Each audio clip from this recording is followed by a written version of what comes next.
All right. Good morning, everybody. I guess I should say good afternoon in India.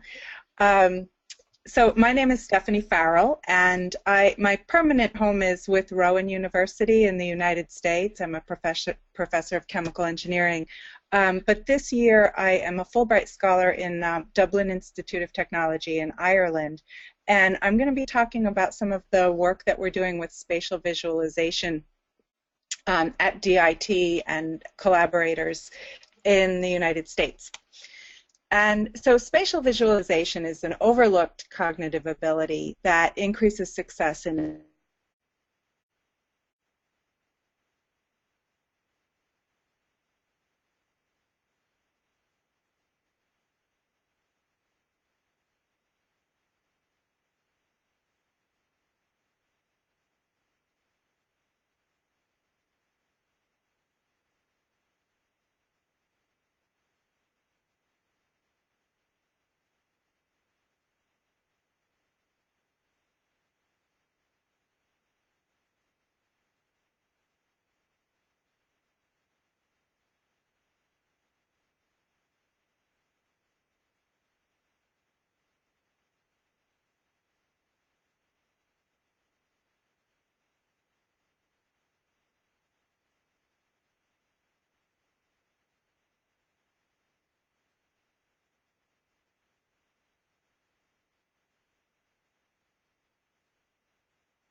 they're strongly linked with success in STEM, and I'm going to be talking about a little bit about the evidence that we have to support that. And one interesting thing about spatial skills are that there are differences in spatial ability that relate to gender, very strong differences relating to gender, culture, and socioeconomic status. And spatial skills can be taught in a relatively short time, unlike some of the other cognitive domains like verbal reasoning takes longer to teach, and mathematical ability takes a long time to develop, but spatial skills are taught in a relatively short time, and improving spatial skills increases academic performance and retention in STEM disciplines. The development of spatial skills really starts at a very early age, and you can see a childhood toy. I've shown a picture of a popular childhood toy that helps develop spatial skills in like a toddler age. And the development of the spatial abilities continues well into adulthood. And spatial skills can be developed through a variety of academic and non-academic activities. There's very well understood. There are a lot of different things that affect the development of spatial skills, and one of the things that plays a role is something like sports, especially sports that have that involve hand-eye coordination. Also, academic experiences like computer graphics courses and descriptive geometry can help to develop spatial skills. So psychologists have been looking at spatial skills for many, many years, and there are different models of cognition and different models of spatial ability, and I'm not going to go into the different ones that exist, but just as an example, one of the models of spatial abilities divides the skills into 3 different types, and these types are spatial perception, mental rotation, and spatial visualization. There are other models that list 5 or 6 different types of spatial skills, but the important thing is to realize that there are different types, and that some are more strongly linked with success in STEM than others. So spatial perception is the understanding of spatial relationships with respect to reference orientation. Mental rotation refers to the ability to rotate a figure, a 2 or 3 dimensional figure, and to do it accurately and rapidly. And then spatial visualization is really kind of a form of mental rotation, but it involves more complicated multi-step manipulations, and I will show an example of that as well. The figure to the right is a type of test problem for mental rotation, and the idea here is to identify images that are the same. So let's see, I think the bottom 2 images in this case are representations of each other.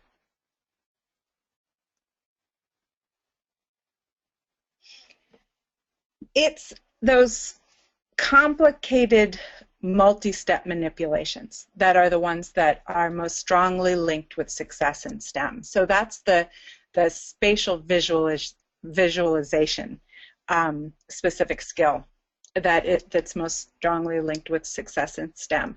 And it's a type of thinking that it doesn't only apply to figures, but can be applied to problem solving as well. So if you think of like inverting matrices and things like that, you can use spatial thinking in order to solve problems that aren't related to physical objects.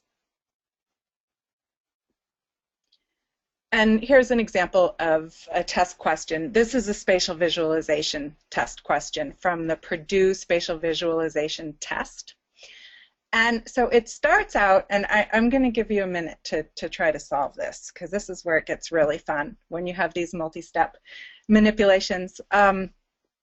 So if you look at the target figure at the very top, it shows an object, and then it says that object is rotated, and then it shows on the right-hand side what that object looks like when it's rotated. So you need to first understand that manipulation, and then it shows you on the next line, it shows you here on my screen another object, and you're supposed to take that object and rotate it the same way as the object is rotated in the first line. So what does this object look like when it's rotated? And so you have to choose from among 5 choices. So I'll give you a minute, and you can convince yourself of the right answer.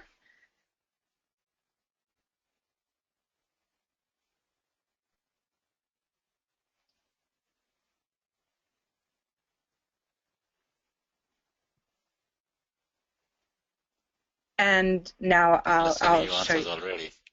Pardon? People are sending you answers. Oh, they're sending. Oh, that's great. Okay, are they still coming in? I minimized. Just one or two. That's okay. One of them. Okay, Krishna, you cut out, but go ahead. One of them said D, and the other one said maybe E. Yeah, that's okay. You go ahead. Okay. Yes, it's not so simple. Okay. So if you've had a moment to look at all the answers, I will now reveal the correct answer. Go ahead, yeah. Oh, yep, there we go. So the correct answer is D. The initial object was rotated about the vertical axis, a 90-degree rotation. And so then you have to look at the object in the middle, which is this one, and rotate that also about the vertical axis in a 90-degree rotation. So the correct answer is D. These manipulations, this is a more complicated form than the test that I showed previously, because it involves a multi-step manipulation. You first have to figure out how the first object is rotated, and then you have to envision how the second object is rotated. An interesting thing about this, if you just think back to, you know, maybe the way you solved or tried to solve the problem, there's been a lot of research into whether people actually visualize the object, like, do you actually try to see the way the whole object is rotated, or do you take an analytical approach and look at parts of the object and imagine how those would be rotated and try to figure out the solution that way?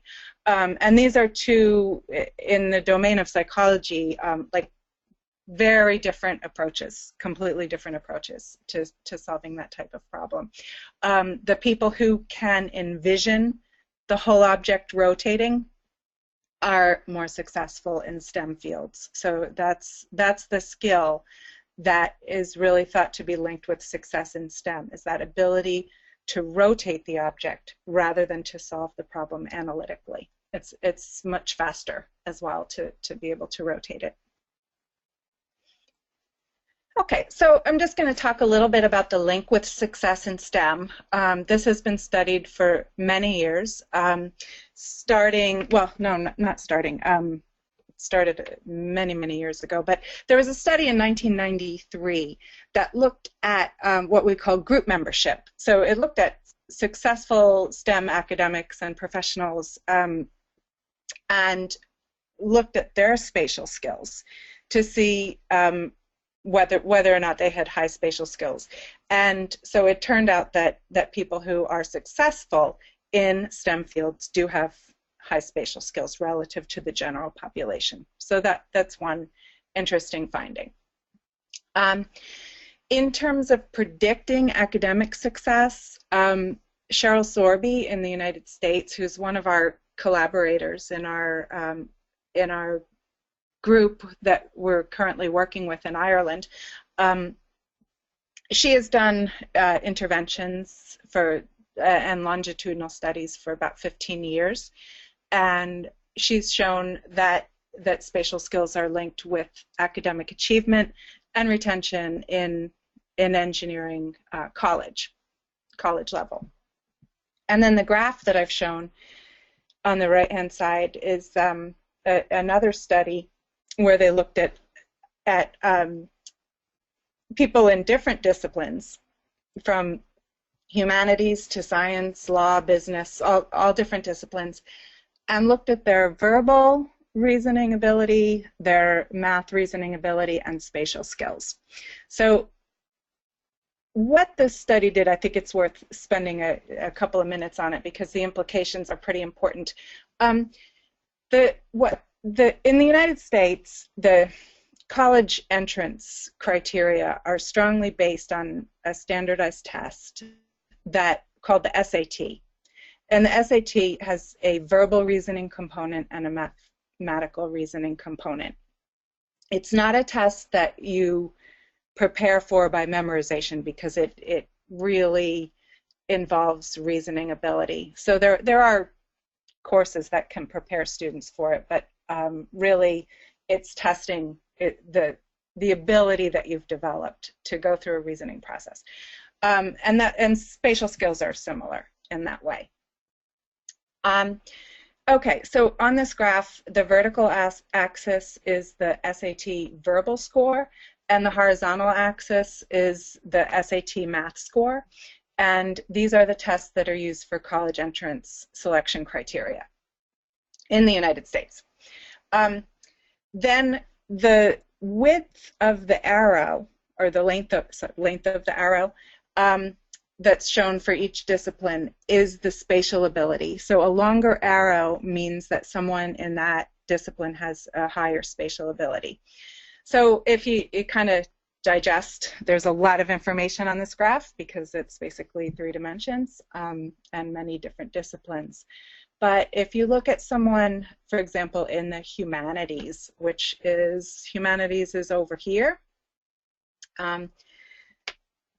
people in the humanities tend to have high verbal skills, relatively high verbal skills, weaker math skills and weaker spatial skills because the arrow is smaller. Compared with people in engineering who are on the higher side of math, the long arrow means that they have high spatial abilities, and then the low position on the y-axis shows that their verbal skills tend to be weaker than people in other disciplines. Sciences, people in the sciences are high in verbal, high in math, and have pretty good spatial skills as well. So it's just an interesting comparison of all the different disciplines, and there's a lot of information on that graph, but kind of, I think it gives you a good feel for spatial abilities and how they relate to different academic and professional choices.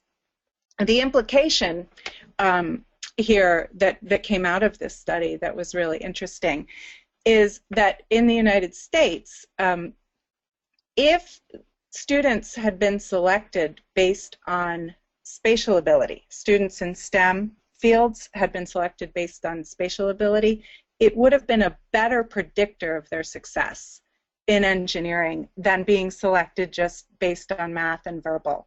So it's really a neglected cognitive dimension. We don't test for, well, sometimes we test for it, but those test scores are never used for anything in terms of college selection. So if we started looking at spatial abilities when doing college selection, then that would be a better predictor of success. So I think that's an important finding. This is some more information that just shows that as students progress through different academic degrees in STEM fields, that they're differentiated more and more by their spatial abilities. So higher spatial abilities means a higher likelihood of going on for an advanced degree in a STEM field. This was a huge study that was done over 50 years, and it studied, I think that the N was over 400,000 people. So a lot of evidence to support the role of spatial skills in STEM success. Okay, so now let's talk about some differences. This was a study that was done in the general population, not in STEM fields, so and not even in college. It's really among the general population of adults in 53 different countries. And the top zigzaggy line is for men, and the bottom dashed zigzaggy line shows the spatial skills of women. And they're arranged by country.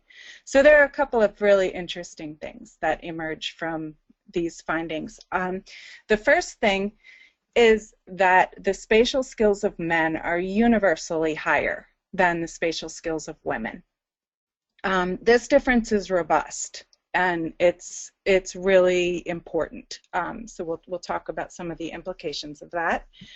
The other thing is that there's a lot of variation by country or culture, and this is not really very well understood. The gender difference has been very, very well studied in many different studies with large numbers of people. The cultural aspects of spatial skills, there's a lot of variation, but it's not really very well understood. It probably has a lot to do with the types of activities that children play when they're growing up, and the different types of education systems. So some things to note about this graph. I've just highlighted a couple things with the red dashed line. I added that line because in my research group we've looked at the results from students in the United States and in Ireland, so I highlighted those. The students in the States outperform the students in Ireland significantly, but in the United States we certainly don't have the best spatial skills in comparison with some other really high-performing countries like Norway. Okay, and then look over here at India. I've highlighted India, and the spatial skills of Indian people in the general population is very low. We don't know about the STEM students in India because that hasn't been studied at all. But in the general population, it's low.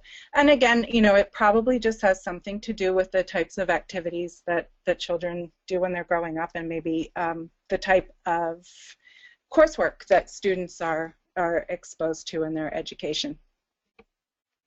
So this is something that I think deserves a closer look, and it would be really interesting to look at what the spatial skills are like in the STEM professions.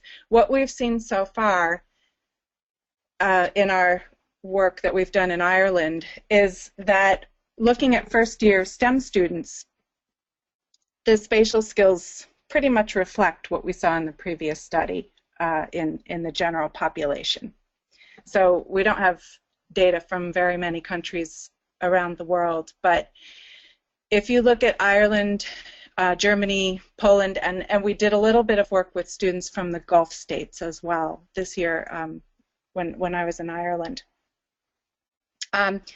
So the students from Germany and Poland outperform the students from Ireland and from the Gulf states.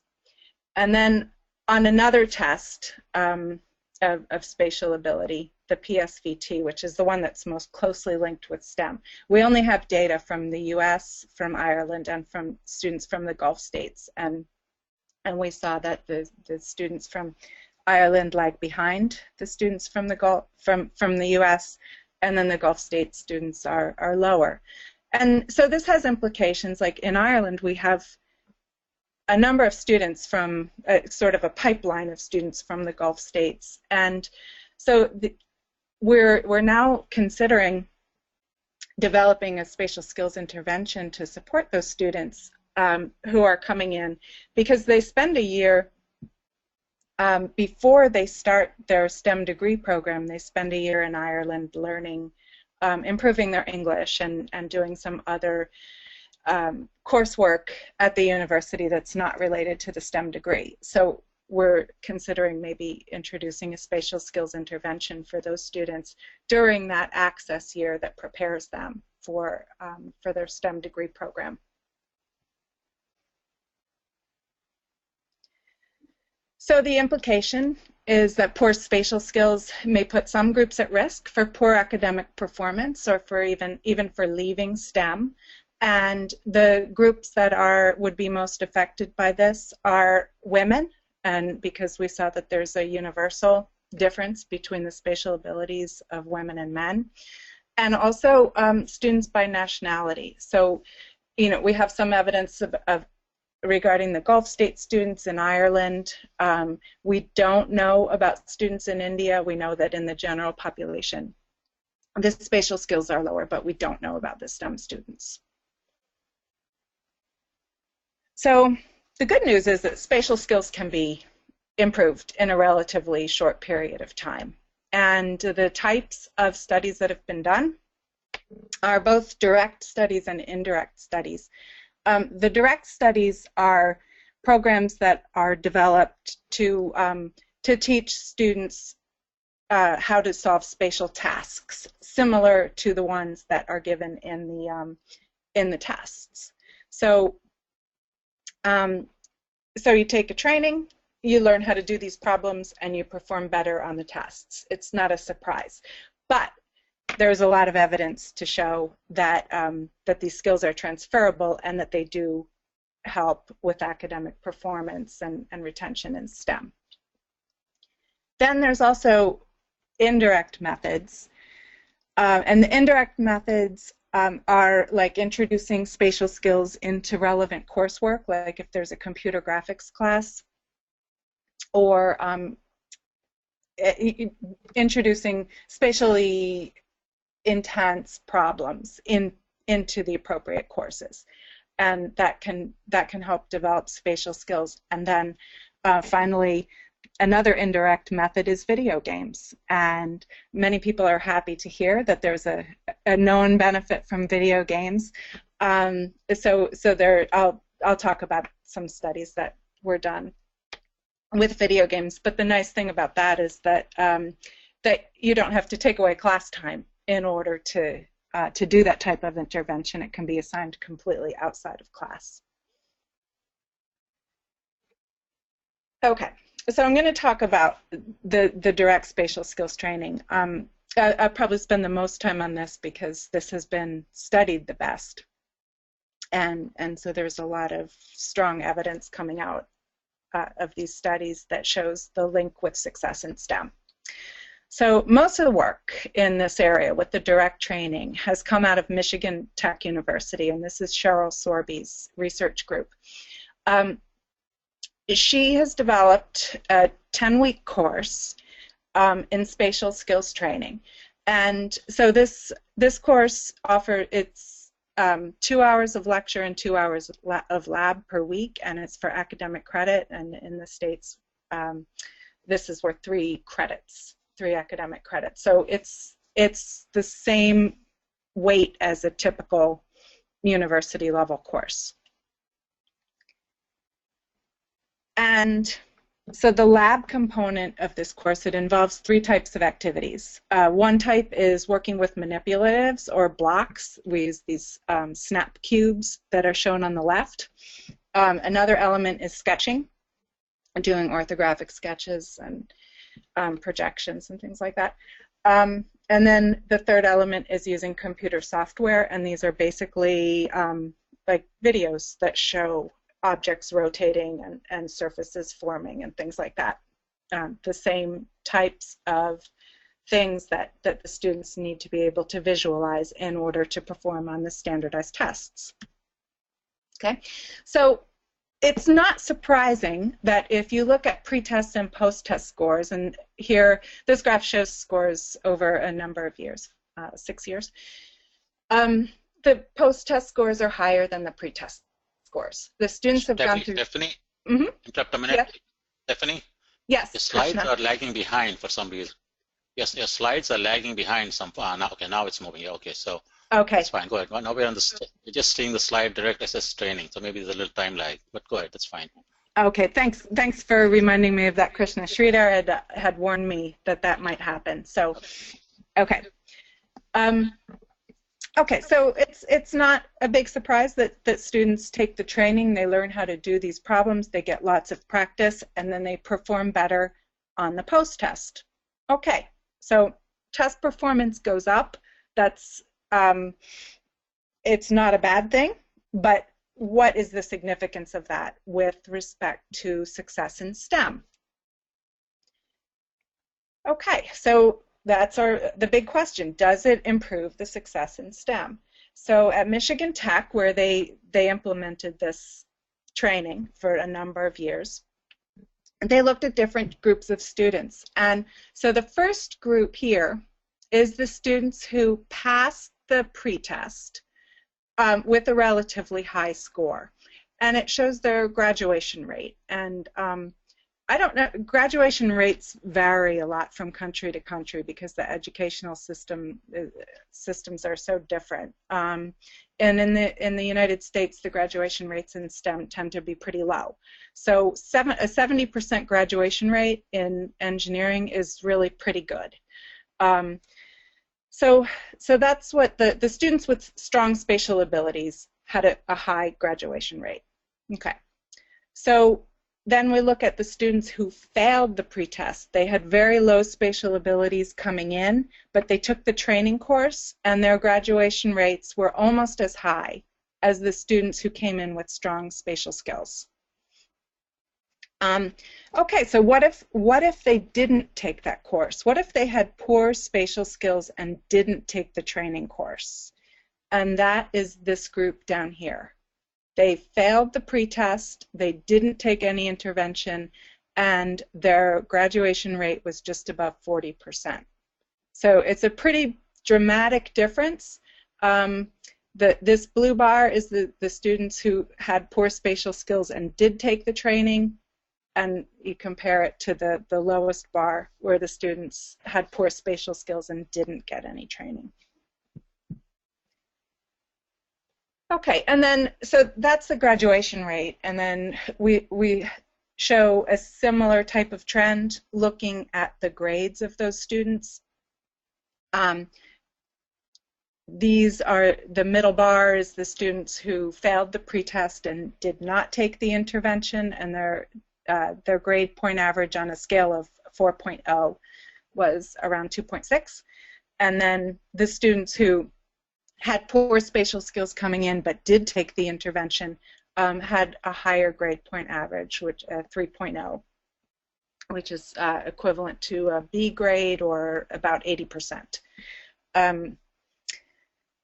Okay, so other things that this research group has looked at, they've also looked at the success in the early courses. Stephanie, the slides. Stephanie, the slides haven't. Last 2-3 slides haven't moved. Can you maybe jostle them a little bit? I'm not really sure. Go back and forth, maybe. Yeah. Oops. Oh, I'm not sure why it's not moving. Which one are you on, Krishna? Which do you this is that spatial skills can be improved. The typical gains in PSVT are from training course. So that's where we are, and for some reason it hasn't moved from that point. And I noticed that you talked about a couple of slides after that. It's a technology, some glitch in the pro technology, not yours. You just have to. That's okay. We have a backup option if we want to switch, and I'll let Sridhar make that decision. But I did send a PowerPoint, but I can't open it. He would have to open it. No, I mean, can you move your slides back and forth a little bit? I am. Yeah, I did move them back and it's not moving. Yeah, it is stuck on this particular slide. Make yourself the presenter and switch her back. Okay, why don't I do that then? Let's see if that works. I'm going to make myself a presenter, and I can give it back to you, and then you have to show your screen after that. Okay, let's just try that. Okay, I'm going to first showing my screen, and then I'm going to give it back to you in just a second.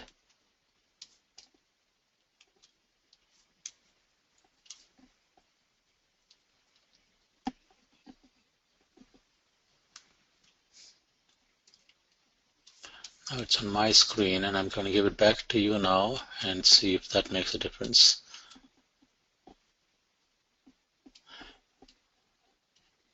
Yeah, now I see a bit different slide than I saw before, so go ahead. Yeah. We see the slide, does this improve success in STEM? That's the slide we're on now. That's the one you're on. So I'm on a different one. Okay, Michigan Tech University graduate and rates in engineering. That's success. That's what you're on. Yeah. Okay. That's All right. So you didn't see this slide before, is that correct? No, we haven't seen this before. Okay, so let me just, I'll say it again, maybe a little bit quicker, but okay, so this is the slide that shows the graduation rates, and as I explained, the graduation rates in the States tend to be lower than in some countries. So students with high spatial skills had a pretty high graduation rate in engineering, at least for the United States, and that was about 70%. Students who failed the spatial skills test and did not take any training to improve their spatial skills had a graduation rate of just over 40%, so much, much lower. So you can see that those students are really at a disadvantage if they have low spatial skills. But what if we give them a course to improve their spatial skills? So this blue bar shows the students who had the poor spatial skills. They failed the pretest, and then they took a training course, and their graduation rates were almost as high as the students who came in with the strong spatial skills. So that's some pretty good evidence that there's a link between Okay, hold on. Stephanie, hold on. I think there's something else going on here. Today may be a bad day for this technology. They're still seeing my thing, so I'll have to go back and forth and see what's going on. I'm going to make Sridhar the presenter, and I'm going to check on screen why they're seeing my screen still.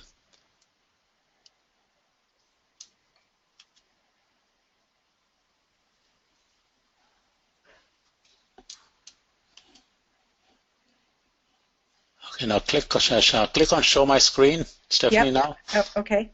Go back to click on I show my did. screen. So I'm going to try changing the slide. Okay, see that? Are you okay? Yeah, try changing the slide, that slide. Okay, I changed the slide. Do you see another slide? Yeah, now we see a different slide. It's the effect of SS training. And Sridhar, are you able to see the new slide now? Yes. Effect of it. Okay, good. Now I think you're all set now. I think, yeah, initially, in the first 20 minutes, you were doing fine. And after that, somehow it slowed down. Now you're fine. Okay. I'll read out the title of the slide and you can explain it. Okay. Okay. Effect of SS training on average grades. So go ahead. Okay, good. So this shows a similar thing, but this actually shows the grade point average of the students who failed and took the intervention. Their grade point average is a 3 out of 4, which is a B, which is about 80%. And then failed and did not take the course. They have a lower grade point average, around 2.6. Okay. Oh, and the other thing I wanted to mention about this is that this group has done a lot more work. These are all longitudinal studies with a large number of students over many years. They've also looked at how this improves performance in particular courses, and what they've seen is that it really improves the performance of students in the lower level courses. So those courses that students tend to struggle with, like a computer graphics course and some of their calculus courses and things like that, the ones that really give students trouble early on. And that's where the spatial skills are making the biggest difference. Okay, so there's still some questions now we remaining. see the slide, questions about direct training. Yeah, good.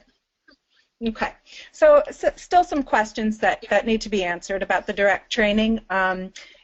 Sometimes we look at these results and it looks like a magic bullet that, if we give our students one course in spatial skills, that they'll magically be better engineers. But there's still a lot to uncover. And it's unclear which method of improvement is most effective. There are a lot of different techniques being used, the blocks, the sketching, the computer software. We don't know what's effective.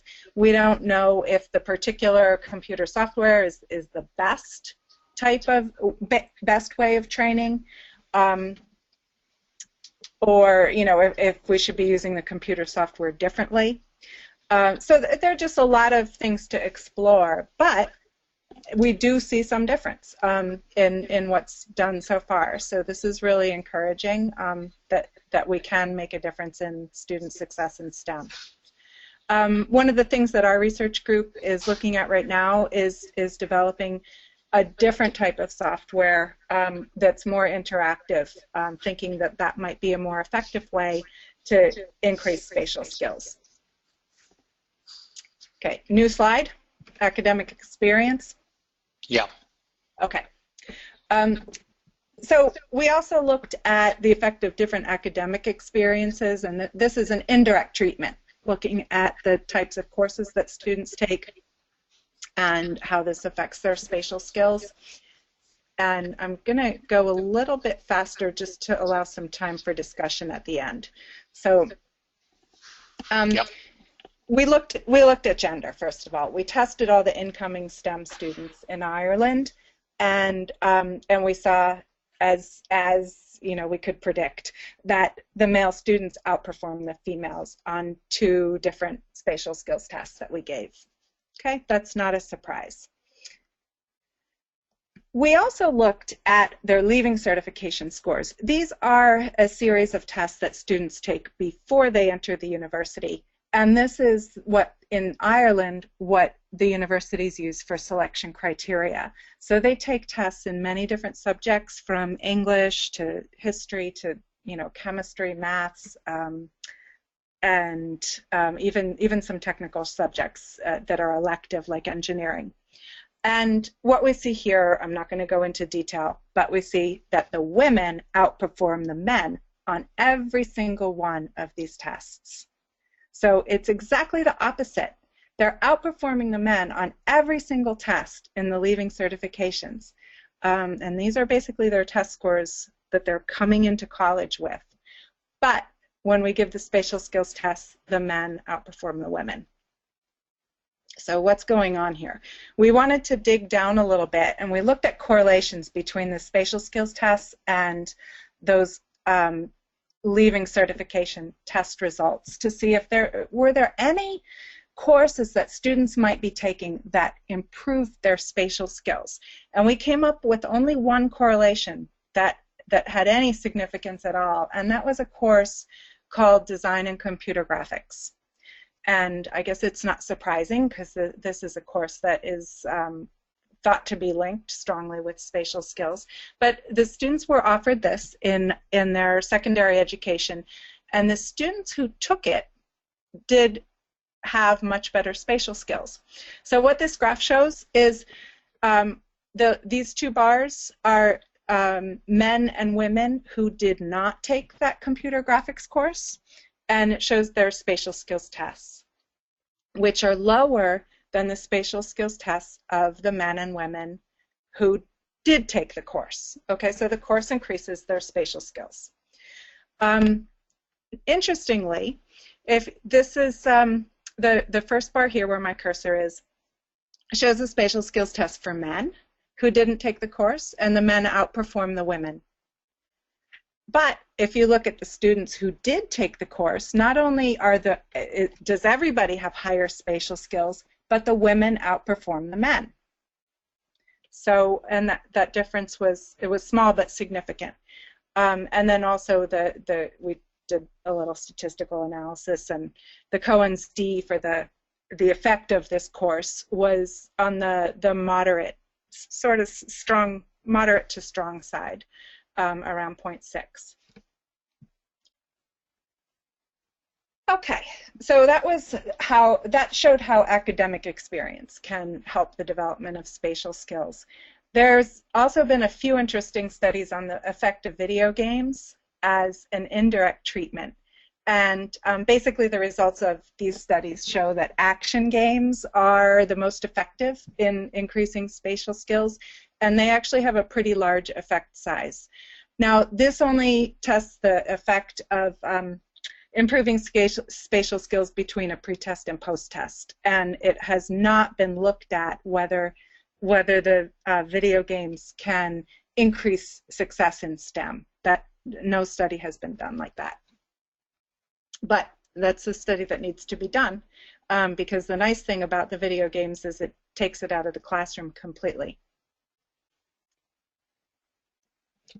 Okay, so we've seen, just going to summarize a couple aspects of the presentation, and then we can have a discussion. There's both indirect and direct methods can improve the spatial skills and can eliminate the gender gap. So we saw that the targeted intervention that used a variety of techniques had an effect, and this is the one that's really been studied with respect to success in STEM. We saw an indirect intervention with prior academic experience, and that was that Design and Computer Graphics course, which has a strong effect on spatial skills. And then another indirect intervention completely out of the classroom, and that's the effect of video games. Okay, another summary slide. Krishna, are the slides still with me? Yeah, you're with you. Okay. Yeah, it sorted itself out. Yeah, all right. Just want to make sure because we're getting very close to the end here. Okay, so the spatial training can improve STEM attainment. Poor spatial abilities serve as a barrier to academic success. So it's the students with the poor spatial abilities who we're losing in the courses early on in the engineering curriculum. And so an investment in spatial skills training can have high dividends, and it can be inexpensive and have lasting effects. Okay, so there's lots of future work that's needed. We have to understand the profiles of the STEM students who are coming in. What do our students look like in terms of spatial skills, and what are their prior experiences? This is going to vary a lot from country to country. And then we need well-controlled studies. We need to find the most effective methods of training and to use this knowledge to improve the design of interventions. So just where we want to go with this with IUCEE, we can establish a profile of spatial skills among Indian students in STEM disciplines, looking at first-year students, looking at high achievers in the disciplines, and try to understand what their spatial skills are and how those spatial skills have been developed. Once we understand that and some of the cultural factors that affect the spatial skills, we can look at which interventions are most effective and which interventions might be appropriate for your specific curriculum. And then finally, what's the impact of academic success in STEM. Okay, and now we have some time for questions, so I hope that we can get a conversation going. Okay.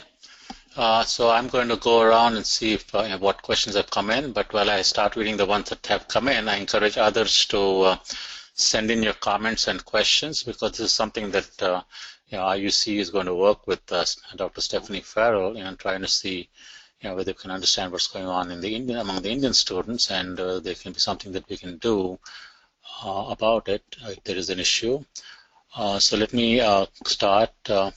I think the first few comments had to do with the slides, and so I'm going to delete those. Let's see where we are. Okay, one question from Anil Kapoor is, what are the possibilities to achieve spatial skills by human-computer interaction? Okay, so the human-computer interaction is that's a method that's been used in the indirect training as well as in the direct training. And it's still unclear what is the best way of using computer software to teach spatial skills, but it's shown the things that have been tried so far have had an impact on spatial skills. So we're still trying to optimize that and understand what's most effective. Okay. Prashant Revankar, he is wondering whether this spatial skill, is it more of a right brain or left brain activity? Oh, that's a good question. I don't know the answer to that, but I do know it's been studied, and I can find out. There's definitely literature on that. Okay. Narahari says, are there any online courses such as MOOCs for spatial skills which you would recommend for engineering students?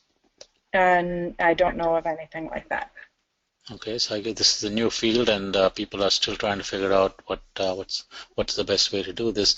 Azim is asking, how can this training be conducted at our place? I mean, specific question. At any college in India, how can the training be conducted?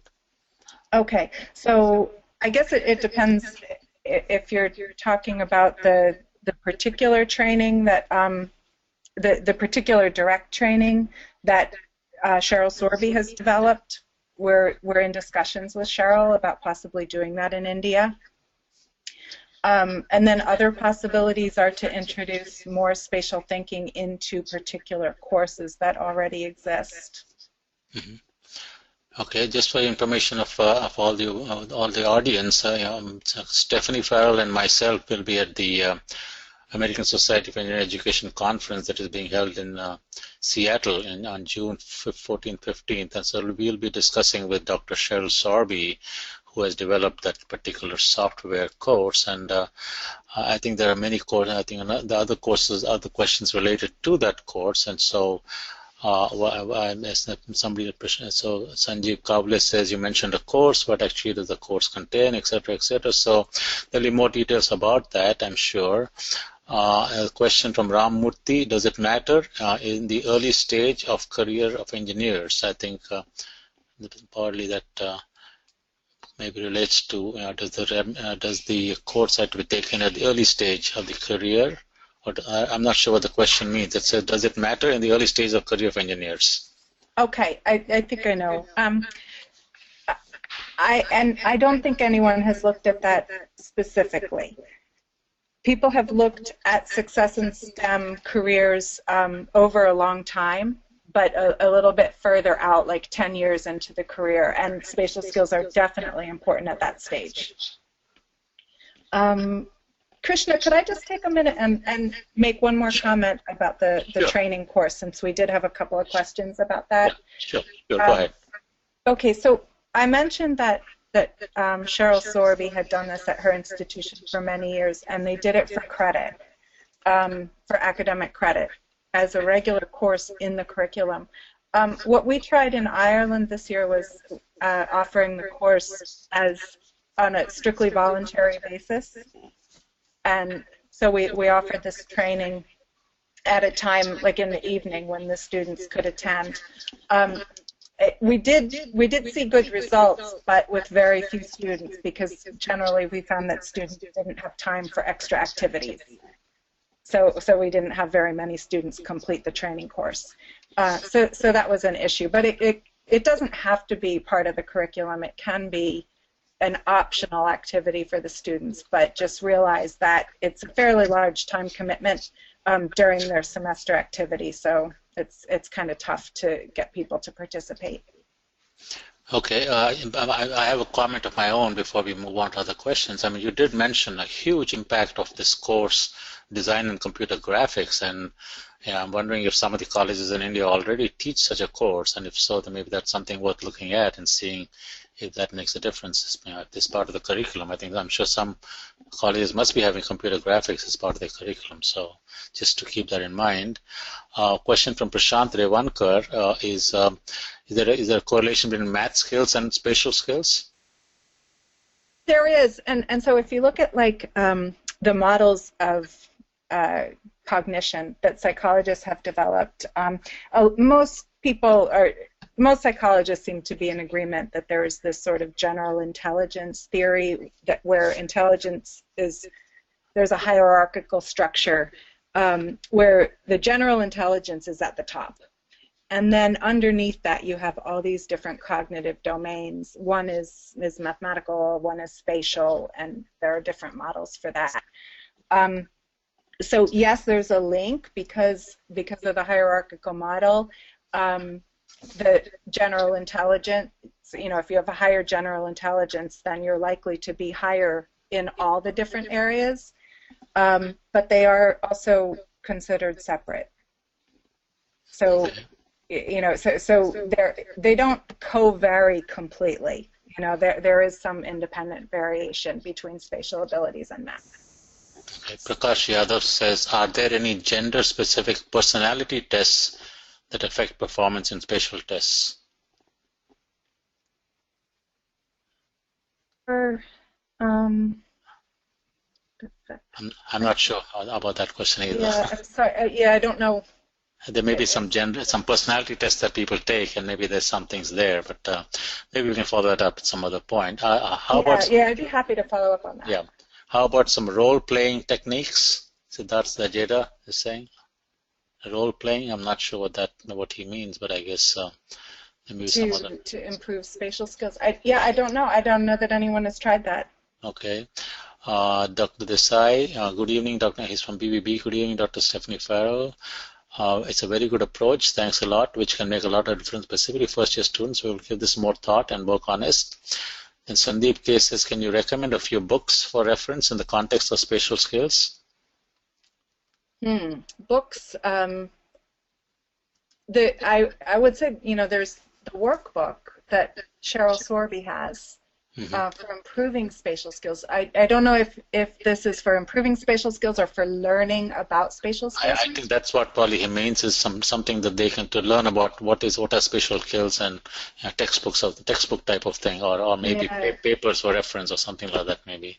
I can give some journal article references. Yeah. So what we can do is after this webinar, if you can put together a few whatever based on the questions, we can email it to all the people who attended. Yeah. Ramurthy says it's interesting that the medical profession has lower verbal and spatial skills. Yeah. And everything is in their hands. Right, from the spatial skills, because they're doing operation, surgery, and so on. Yeah. Right. Yeah, there's actually been some studies that people who do like laparoscopic surgery tend to have very high spatial skills. Mhm. So there are some exceptions to that. Okay. Mhm. Okay. Prakash Yadav says, is there any study which aspects were improved in PSVT tests that women could outperform men? I haven't seen any tests where women outperform men generally. We saw it with that DCG class, but we had a very small number of students. So I wouldn't make any sweeping generalizations about that. I think that the gender gap can pretty much be closed, but I haven't seen women outperforming men. This is from Sushma Kulkarni. I think most of these engineering colleges, both India and in the US, they teach engineering graphics at the first year engineering level. So she asked, does it help in spatial skills development?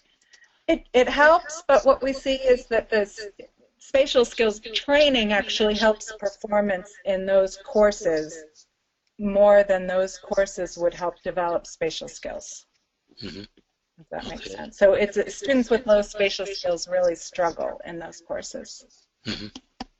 So this course itself does not help improve the spatial skills, Yeah. but It does some. Some, yeah, okay. Yeah, but the bigger advantage is actually from the training. It helps people succeed in the course. Perhaps there is to be a redesign of that particular course because that to incorporate some of these more basic skills. Yeah, that would be a good way to do it. I think if you're going to do sort of an indirect training method, that would be a good course to slide it into. Like sketching and all, and that's something that I'm sure they do in engineering graphics, and maybe elaborate to build on that part of the course. Yeah. Maybe that can be a first part of an engineering graphics course. Anyway, how applications of spatial skills would differ among various engineering disciplines? How applications differ? Are they different? I mean, are the spatial skills different? With different engineering disciplines? They are. Yeah. I didn't show those data, but we have some good data from this year showing that the students' highest spatial skills tend to be in mechanical engineering, which makes a lot of sense because those are the students who are doing the most, I think, with the graphics. And there was a whole ranking. We had about 9 different engineering disciplines, but yeah, there's significant variation. Mm-hmm. I guess we're running to the bottom of the question. There's one question that may or may not be. So Jadeja asks, are communication skills and connections between communication skills and spatial skills, are there any connection between the two? Hasn't been studied as far as I know. Okay. And assessment of spatial skills, of course, you've already talked about. I mean, what specific tests do you administer to assess spatial skills? That you already talked about it, I think, right? Yeah, there are several standardized tests. The one that is thought to be most closely linked to success in STEM is that PSVT test that I was talking about. Okay, great. I think we have run out of comments, questions, as well as out of time. So we want to thank you for your patience and with the technology, which was a little bit quirky today for some reason. I apologize. No, nothing to do with you. I think the slides moving is not your issue. It's something to do with the software of the GoToMeeting. But I think it did very well in the beginning. It's kept on in the middle. At the end, it worked out fine. So we'll have to look into that. But so thank you for joining. It's a fantastic project that you're on, and it opens up lots of doors for thinking about new ways to improve the quality of engineering education. So I'm glad you're considering having some kind of a dialogue with IUCE and maybe following up some work with maybe some of our colleges. So what specific follow-up would you recommend if you're going to do anything with IUCE? I know we're going to talk with us now with Cheryl Sorby next month when we are in Seattle. Maybe that will shed some light as to how to proceed.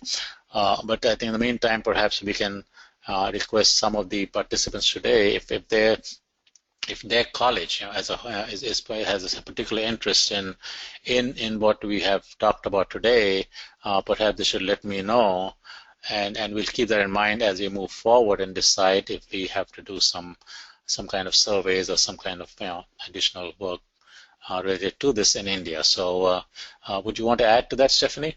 Yes, yeah, I have a couple specific things to add. So the first thing is I think there's a lot of value in just getting a profile of the spatial abilities of the students in India. So we can offer that through an online test. It would be like a pre-test. And that would help us understand what the profile is, and we could look at maybe their prior academic experiences to understand how their spatial skills are being developed. That could give us some information about maybe how to proceed with an intervention. Then there's the intervention that Cheryl has that we're going to be talking about at ASEE, which is a possibility to bring to different institutions in India. And we're also working on another type of targeted intervention that is just, it would be like a mini intervention to test how we can use software most effectively. So that's a study that's ongoing now, and we could bring that to India. It wouldn't be a big time investment. It would be like a couple of hours out of a class where students could test 2 different ways of learning spatial skills and see what's most effective. And that will help us design a better intervention as well. Okay, so I guess how long does this the tests take, the online test you were talking about? Yeah, so to do the online test, that's something that can be done in about 25 minutes. So, okay. If we did that plus a survey, Mm-hmm. The whole thing would be maybe a 45-minute investment for the students. Okay. And I think we get a lot of valuable information, and it might help shape how we want to proceed. Excellent. Yeah, because after that we can decide what kind of an intervention program we want to have. Great. Yeah. So let us keep thinking about this and get some. And in the meantime, the participants also encourage you to send me an email, as to how you want to be engaged in this, and if the college going to be interested in being part of at least this survey and the pre-test part of it, and then later on, depending on what we see in the results, we can target a few, do a few pilot interventions and see what that means. And so after talking with Dr. Sorby from Michigan, where is she now? She was at Michigan Tech before, but she's somewhere else, you said, right? Yeah, now she's at Ohio State. Ohio State. Okay, great. Yeah. So thank you again, and Stephanie and participants who have been with us patiently. And let's see, there's one quick comment here. Okay, intervention course, that hard duration. I guess that's something that we can talk about later. There are a couple of people already said, yeah, we're ready to move ahead. So okay, great. Okay, awesome. So I think there's a lot of excitement among the community, so we will follow up. So thank you very much, and have a good day. Fantastic, thanks. And have a good evening, everybody in the participants. And